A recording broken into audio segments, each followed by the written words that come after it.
Welcome back to Crash Test Hockey. Before we get started, I just want to let you know that I had a shaving accident and I wanted to apologize to Amish people everywhere. Now in this video, I'm going to talk about the Atlantic Division. I'm going to go team by team, let you know what I think about all the changes and so forth, even if I believe they're going to make the playoffs or not.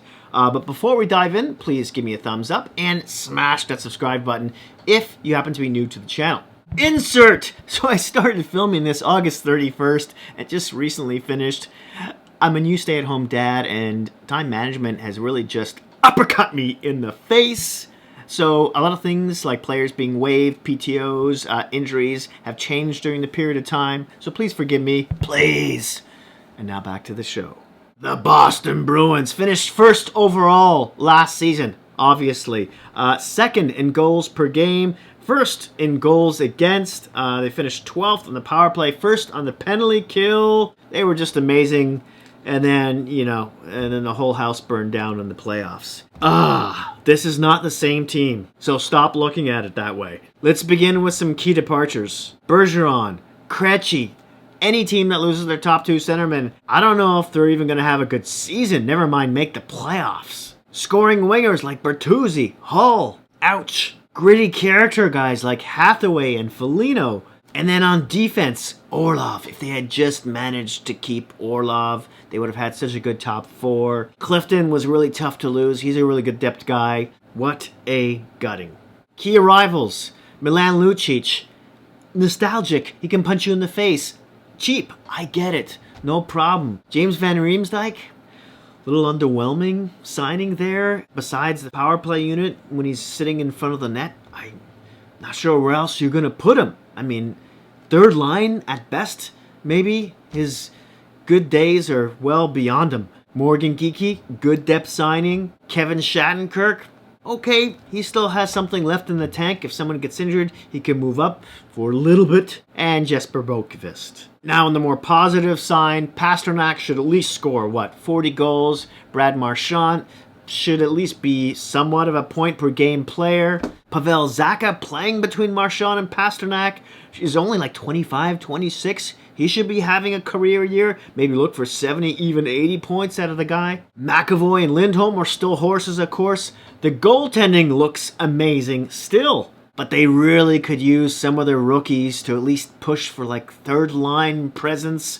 And I'm talking about, excuse me if I butcher these names, Lysell, Poitras, Beecher, McLaughlin, Merkulov. Do I see them making the playoffs at this very moment? I'm going to say they'll sneak in. But when I do my prediction video of all 32 teams in a little while from now, I don't know if my mind will change. I mean, unless something, like maybe they go after like a Lindholm, before the trade deadline, maybe that'll sway my opinion a little bit. The Hockey News has predicted they'll be third in the Atlantic. I don't know about that. Could they surprise us? Sure. Will they? The Florida Panthers finished 17th overall last season. They were 6th in offense, 21st on defense, 10th on the power play, and 23rd on the penalty kill. Now, we all know they had a Cinderella run all the way to the finals when they ran out of steam / into injuries and such, which are going to carry over for this season. Especially, of course, with Tkachuk, Montour, and Ekblad, the more notable ones. But it looks like Tkachuk's going to be back for the start-ish of the season. And Ekblad and Montour may not be out for as long as people think. It sounds, according to Daily Faceoff, that they could be back in November-ish. And they're only playing Florida 8 games in October. So if they could just not completely blow a tire in the months of October, November, they should be okay moving forward. Now, let's look at some of the key arrivals, or key departures, for this team. Radko Gudas being the big one. He got some more money in Anaheim. That team should look at least nastier next season. I'm not sure if they'll be much better. Mark Stahl, of course. Anthony Duclair, who barely played last season. And Alex Leon, who actually saved this team's bacon a few times in the regular season and during the playoffs. So It's kind of sad to see him go, but I don't know if he's going to be able to repeat it with his next club. Key arrivals, more on the positive end here. Oliver Ekman-Larsson should be good for at least 30 points, maybe more, now that monkey massive contract is off his back. The pressure from Vancouver, etc. Playing some more bottom pairing minutes, I would think. Should be good for the guy, maybe on the second power play unit. Maybe he'll even help hold the fort until Montour and Ekblad return. Niko Mikkola is a half-decent Radko Gudas replacement. He's not as fancy open ice hitter as Radko is, but he came at a good cost. Dmitry Kulikov is a half-decent depth defenseman. Anthony Stolaraz from goaltending, not a bad replacement for Leon. Big boy, didn't have the greatest numbers last year in Anaheim, but it was Anaheim. And on a team with better structure, and with the second year with Maurice, I think he should be okay. And then Evan Rodrigue, a sort of sneaky forward pickup that they got for about, what was it, like $3 million over 3 or 4 years or something like that. Sort of the Swiss Army knife guy who should be good for minimum 15 goals. Rookies, Denisenko. Last year, he had a half-decent year in the AHL with 35 points in 50-ish games. He's had a couple of big injuries, which have really stalled his development. I don't know how much we can expect of this guy. Kind of really interested in Sam Uskevich, if I'm pronouncing that properly. A right winger coming off of the Big Ten. He should get a look in training camp. Can he stay? Can he surprise some people? We'll see. The X factor for this club, I think it's Bobrovsky, because, I mean, goalies are voodoo in general, but he's like king voodoo. Now, in the playoffs, in 19 games, he was a .915. He did really well. But in 50 games in the regular season, he was a .901. I don't think he should be playing that many games. Anyways, hopefully Stolaraz can help him bury the load there. And then there's Spencer Knight, who should be coming back from the NHL/PA assistance program, but we don't know what we're going to get from him. He has all that pedigree. He's had some really good numbers in the past. We'll see what happens. I digress. Back into Bobrovsky. The season before last, he was a .913 in 54 games, and then a .911 in the playoffs. And then his second year with Florida, in 31 games, he was .906, and then an .841 in the playoffs. In his first season in 50 games, a .900, and then a .901 in 4 playoff games. So I just, you never know with Bob, right? Perhaps that last playoff run will be a springboard for him in terms of confidence. Obviously, Tkachuk and another dominant appearance from Montour are going to have huge effects on this team. But I think it's going to come down to Bobrovsky and what kind of goalie they're going to get, goaltending they're going to get from him this coming season. The Hockey News prediction for this club says they're going to be 6th in the Atlantic. NHL Network didn't think they were going to make the playoffs. They think they were just going to miss. What do I think? I think they're going to make the playoffs. So it's taken me so long to shoot this video that I've actually gone to a barber in between teams and killed the Amish guy. The Tampa Bay Lightning last season were eliminated by the Toronto Maple Leafs in the first round. They finished 13th overall, 8th on offense, 14th on defense, 3rd on the power play, and 15th on the penalty kill. Now let's talk about some of these key departures before arrivals. Again, they lost a lot of good players, especially first and foremost Alex Killorn off of that second line. They lost parts of their second and third and their entire fourth line, right? Maroon, who's also very good in the locker room, character guy, gone. Ross Colton, Colorado. Corey Perry, Chicago. Ian Cole, Vancouver, I think.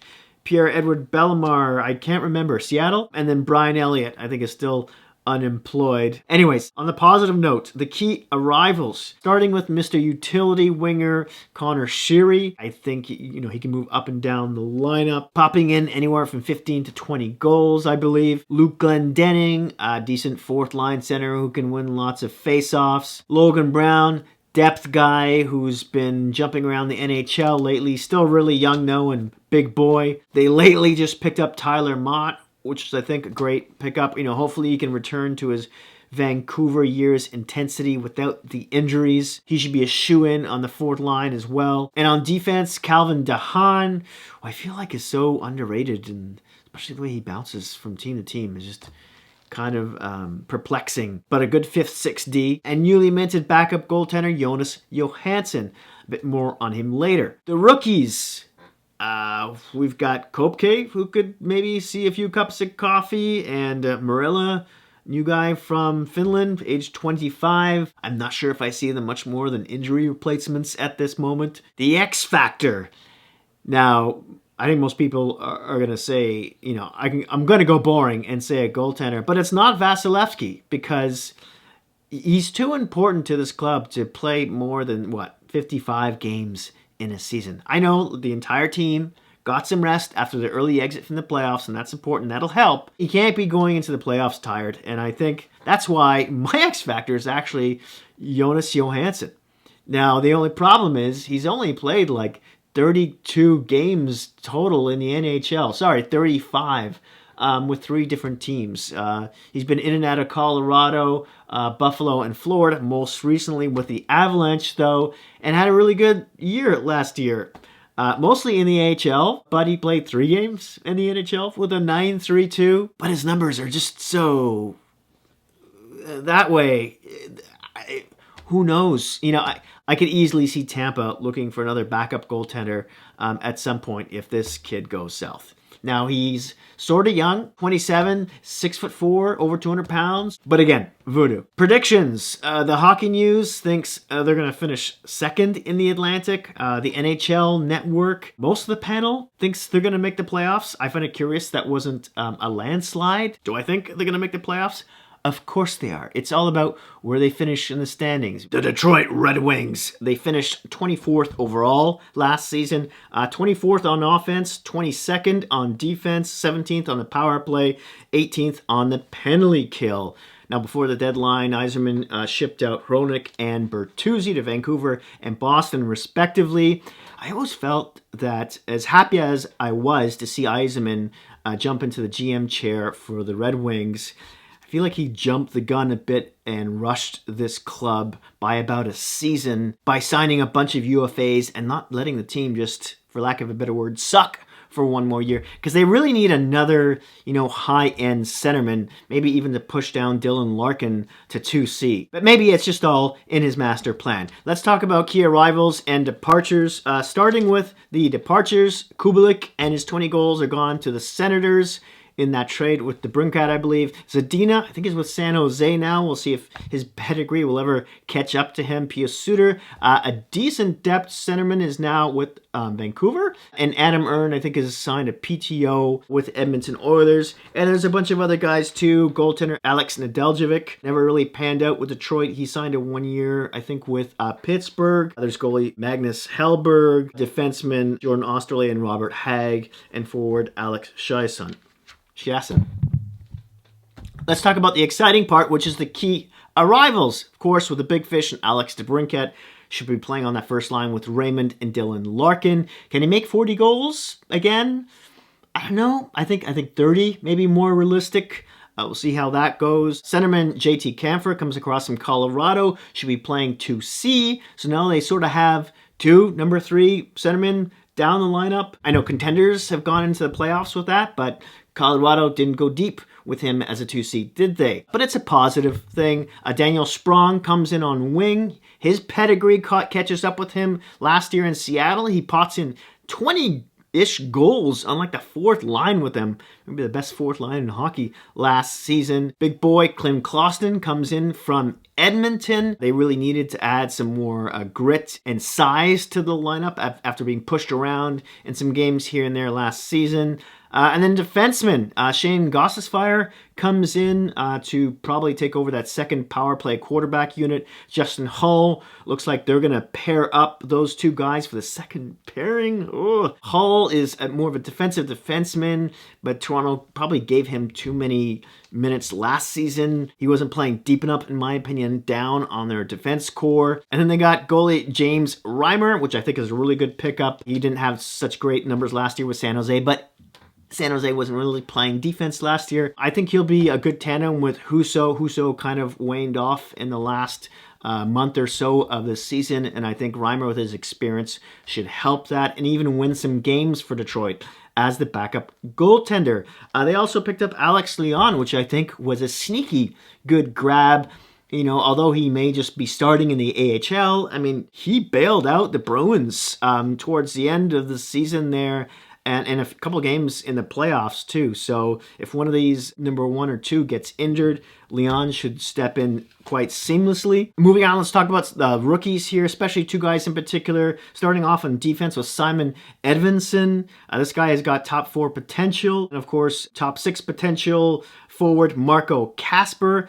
He only played like 1 game, but he fractured his kneecap in the game, and he still finished it. So let's hope these guys see more than just a pot of coffee this season. They'll definitely have to work to fight their way into the lineup. What do I think the X factor is going to be? The coaching. There's 9-ish new guys coming into the lineup. They've managed to incrementally make this team better each and every year. They play a full 60 minutes most nights, so we'll see how far that takes them this season. The Hockey News predicts them being 7th in the Atlantic. The NHL Network doesn't think they're going to make the playoffs. How do I feel about it? I think they've got about 3 or 4 key players who should take a step up this coming season, and I'm talking about Lucas Raymond, of course, big boy Michael Rasmussen, Joe Veleno, and Jonathan Bergeron. If they can make a big enough dent in the point category this season, it could get them close to the playoffs, but I still think they're going to miss it by at least a few. I think teams like Buffalo and Ottawa, for instance, are just that much better than they are at this moment in time. So no, I don't think they're going to the show. The Buffalo Sabres finished 20th overall last season, 3rd on offense, 26th on defense, 9th on the power play, and 28th on the penalty kill. Now, some of the key departures for this club was Avini Hinestroza, who's now in Pittsburgh, Craig Anderson, who retired, Malcolm Subban, who's in St. Louis, Austin Strand in the AHL, and Ilya Lyubushkin, who's now with Anaheim. For the key additions, we've got Dustin Tokarski, who's probably going to play in the AHL. Eric Johnson, okay, veteran D, won a cup, going to play bottom pairing minutes. Justin Richards, depth. Connor Clifton, but they got over $8 million in cap space left. I thought they would make at least a little bit more of a splash in the UFA market, especially seeing as how there's some big expectations for them to crack the playoffs this year. But maybe some of that push will come from one of the 4 rookies that could crack their lineup, starting with Yuri Kuchlich, Matthew Savoie, Zach Benson, and Brandon Byro. Now, the first 2 are centers, the last 2 are wingers, and most likely you'll see Kulich more than the others, but anything is possible. I mean, Jack Quinn's going to be out till about Christmas. The X factor has got to be the goaltending here, right? You got Levi, you've got Ukko-Pekka Luukkonen, and Comrie. Levi looks like the real deal. He played really well in the handful of games he was given towards the end of the season. Ukko-Pekka Luukkonen looks like he's finally coming around. And Eric Comrie is like, good year, bad year, good year, bad year. Now, Levi is the only one who's waiver exempt, but you would think they would trade one of these guys before they're forced to make a move like that. Now, some may see Comrie as the odd man out, but I think we could see a trade for Ukko-Pekka Luukkonen at some point because of the promise, the pedigree that he has, and the fact that they don't want to send Levi down or lose one of the other 2 guys for nothing, right? Now, the Hockey News predicts them to be 4th in the Atlantic. The NHL Network thinks they're going to barely crack a playoff spot. Daily Faceoff sees them making it as well. Overall, I think this team is still missing a little depth on the bottom 6, but could Casey Mittelstadt be finally come around? He looked really good in the last 30, 40 games or so. Maybe the rookies will provide that depth. All in all, this is one of the most exciting teams now to watch in the NHL. I'm going to jump on the bandwagon and say I think this team is going to make the playoffs. The Montreal Canadiens finished 28th overall, 26th on offense, 29th on defense, 29th on the power play, and you guessed it, 29th on the penalty kill. Now, this team lost the most of any other club to man injuries last season, and because of that, they went ahead and fired their lead therapist of 19 years and replaced him with the 3-decade-old therapist from the New York Rangers, and also fired their head physiotherapist. Now, this is a rebuilding club. So whilst keeping this in mind, let's talk about their key departures, starting with Jeff Petrie, who went to Detroit, Joel Edmondson to Washington, Jonathan Drouin to Colorado, Gary Yanov to Nashville, Tierney to New Jersey. I've just stopped with the first names. Pitlick to Pittsburgh, Hoffman to San Jose, and Byron retired. You can also add DeSmith, who was there ever so briefly, got shipped off to Vancouver. We'll talk about his return in a second. And a segue to the key additions, starting with Alex Newhook from Colorado, who can play center or wing, most likely be wing on the second line. We'll see. Elias Anderson, another center, depth. Casey DeSmith was shipped out for Tanner Pearson, who will probably be trade bait later in the year at some point. Nathan Laguerre on right wing, depth. And Gustav Lindstrom, a defenseman, depth. Trade bait. Now, the rookies is what we really want to hear about, right? Because this team is flush with them right now, especially on defense. I don't think they can squeeze any more guys in to this club. But if you're talking about rookies, you're looking at Logan Milieu, who, if I'm pronouncing that correctly, is much bigger than I thought he was. We all know how infamous he is, but he's 6'3", 214 pounds. He's 20 years old, by the way, and he had an amazing year last year in the OHL with the London Knights in 59 games, had 25 goals, 53 points, and even more impressive in the playoffs in 21 games, had 8 goals, 24 points. There's also centerman Owen Beck, who also has done well in the OHL, and then of course there's Sean Farrell, another centerman, smaller guy, 5'9", 175 pounds, looked really impressive in the NCAA last year. The X factor on this club is so many things, but you could probably point at 3 big ones, most of them having to do with goals, right? Caulfield, can he stay healthy? Can he hit that 40-goal plateau? Can Harvey Pinard play as well as he did in a 34-game or so span that he was with them? I think he scored like 14 goals. And finally, can Alex Newhook, with lesser expectations here in Montreal, maybe show a tiny bit of that draft pedigree that got him drafted in the first place? Now, the Hockey News predicts they're going to be 8th in the Atlantic. The NHL Network doesn't think they'll make the playoffs. I'm going to say, yeah, sure.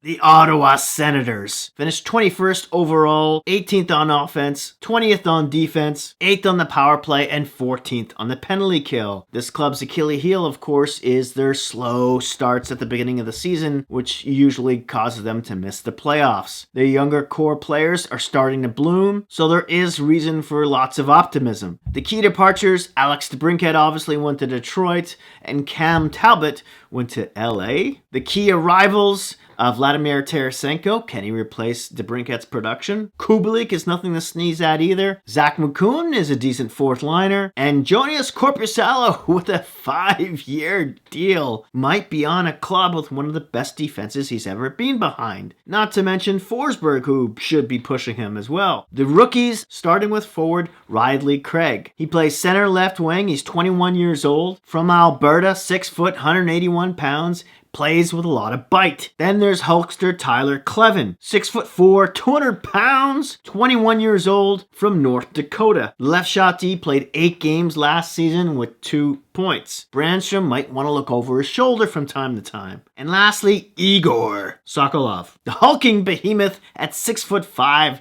215 pounds. He's 23 years old. He's from Russia. Left winger. He's played 13 games over the past couple seasons with Ottawa. 2 points. He should definitely at least get a drink of water in the bottom 6. The X factor to this club? Pick one, right? Can they get steady goaltending from Korpisalo or Forsberg or both? Can they get some scoring depth? Can one of their rookies step up? Can Norris stay healthy? Can Pinto get signed? Can Smith and Dorian keep their jobs if they don't make the playoffs with the new owner? The Hockey News predicted them to finish 5th in the division. The NHL Network were split on if they were going to make the playoffs or not. Daily Faceoff thinks they're just going to squeeze in. How do I feel about it? Their defense is much better this year, especially the top 4, but I think they might miss it just by an inch. There just seems like too many things that could go wrong here, but I think they'll definitely be better than last year. The Toronto Maple Leafs last season were 4th overall, 9th on offense, 7th on defense, 2nd on the power play, and 12th on the penalty penalty kill. Now, they got past the first round, blah, blah, blah, yay, zippity-doo-dah, and they got crushed by Florida. A bunch of guys didn't show up, like it was going to be a cakewalk or something. The only guys that really stuck out to me off the top of my head are like Matthew Knies, Nylander, Riley, who was great all playoffs. I'll never question him during the regular season ever again. And Joseph Woll looked really good as well. This team went over some big changes. Obviously, Dubas left. Trevling is in. He made some changes. Mostly there's, reason for optimism here as opposed to pessimism. But I think we're going to touch on both. Now, let's start first with the key departures. Ryan O'Reilly. Obviously, everyone wanted him to stay. He went with the money in Nashville. Luke Schenn. I really wanted this guy to stay. I rather would have had Schenn around 2.1 for the next 3 years. I know that's a long time for him at his age. Instead of Klingberg for 1 year at 4.1. And I think the Leafs need more defensive D more than offensive D who can't play a lick of defense. Michael Bunting went to Carolina. I think they made a good upgrade on him. Noel Acciari is another guy I really wanted to keep. Alexander Kerfoot got the exact same contract in Arizona. Flexiel was great. Just not at that amount of money. Justin Hall, it was time for him to go. He had his good days. Wayne Simmons, I wish the Leafs could have done more for him, and vice versa, really. Zach Aston Reese is gone. Gustafsson had a few drinks of water and is now with the Rangers. Eric Schalgen went to Jersey. Now let's move on to the juice, the key additions, starting with, of course, Tyler Bertuzzi. It's only 1 year, but just what a great upgrade over Michael Bunting. He's going to score some dirty goals. I mean, just look at the guy's face. Domi, ditto, really. He'll play anywhere in the top 9. He's not the greatest on defense, I know, but he's gritty, he's nasty, can go to the corners, and can punch you in the face from time to time. John Klingberg on defense. I already told you how I feel about this guy at $4.1 million. I think they could have spent better money elsewhere. Can he do well on the power play? Sure, but the Leafs are already second on the power play. That's not exactly what I think they really needed. Ryan Reeves, love the player, not the contract. Martin Jones, great third string goalie. Can they keep him? Can he not get picked up through waivers? Defenseman Simon Benoit. Yeah, he's a stay-at-home D guy who can hit, and it's sort of what the Leafs need, but reality is he's more of a 7th D or even an 8th guy. Dylan Gambrell, I don't even know if they're going to see him in the lineup. Noah Gregor, who signed a PTO, looks better than him. And then there's a rookie I'm going to talk about that could bump him out of a job as well. Not to mention Holmberg. And then there's depth defensemen Max Lajoie and William Legeson. And now, the rookies. Matthew Knies looked terrific in the few games he played towards the end of last season, and then was crucial, really, in the playoffs until he got taken out of that Panthers series. He's what every team wants and needs. A big, hulking, hard forechecking left winger with soft hands, good vision, and pretty decent skating. He may start on the third line, but he'll easily spend most of his career in the top 6. Then there's Fraser Minton, who I wanted to bring up before, which is why Dylan Gambrell or Holmberg or Noah Gregor may not have a job. I know he's only 19, but he looks really good. He's got the size of an NHL player, and he plays a great two-way game. 6'2", 192 pounds, from Vancouver, plays center and left wing. He might be the Leafs' new third-line center. That Nylander experiment might have ended because of him, and it keeps Kampf on what will be a stronger fourth line. We'll see if he sticks or not, because he can't go to the AHL. He has to go back to junior. But I'll guarantee if you don't see him this season, you definitely will next season. Lastly, Nick Robertson, who's got a very colorful IR chart. I think the Leafs would be best if he played an entire year in the AHL without getting injured much, maybe, and just killing it down there. And then maybe using him as a trade chip, which I'll get into in a second. Speaking of which, let's talk about the Leafs X Factor. Now, you could all say, oh, it's one of the core 4, or it's Matthews having a rebound season, even though he did score 40. William Nylander in his last contract year. The goaltenders, are they good enough? Samsonov was pretty good during the season. Not as great during the playoffs, but Woll looked really great. I'm mostly optimistic about them. No, I think the X Factor is the defense. The team defense has improved a lot over the past couple years. It's been one of the best in the NHL, but this is not a playoff defense. You should not have Klingberg in your top 4. The drop from Morgan Riley to the next most talented guy is quite large. TJ Brody, who's usually pretty steady during the regular season, was not that great in the playoffs. McCabe was probably playing too many minutes. We all expect Timothy Liljegren to step up, but you can't depend on that. Connor Simmons looks good. on offense or on the power play, what do you do? And Mark Giordano, God, I love him. He just turned 40, but he should be a 7th man D. He had it a little rough in the playoffs as well. Take Nick Robertson and use him and maybe some draft picks and get a better defenseman. They need like an Ekholm kind of a player. Obviously, he's off the board, but that's what they should be focusing on. Now, the Hockey News predicted the Leafs to be first in the Atlantic. Daily Faceoff basically said the same thing, but were also pessimistic about the defense. And NHL Network agreed they were all going to the playoffs. How do I feel about this team? They're my favorite team. There's a bias, blah, blah, blah. They're making the playoffs, right? There's no way that's not happening. It's all about where they slot in. Probably no later than 3rd. Honestly, I don't care where they finish in the Atlantic. It's more about what they do in the playoffs. That's it. Thank you so much for watching. For my subscribers, for sticking with me. Please don't forget to give me a thumbs up. And if you're new to the channel, smash that subscribe button. And if you'd like to support me, you can do that through my crowdfunding site called Buy Me a Coffee. You'll see a link down below or on my profile YouTube page. In the meantime, thank God hockey's back. And please, be excellent to each other.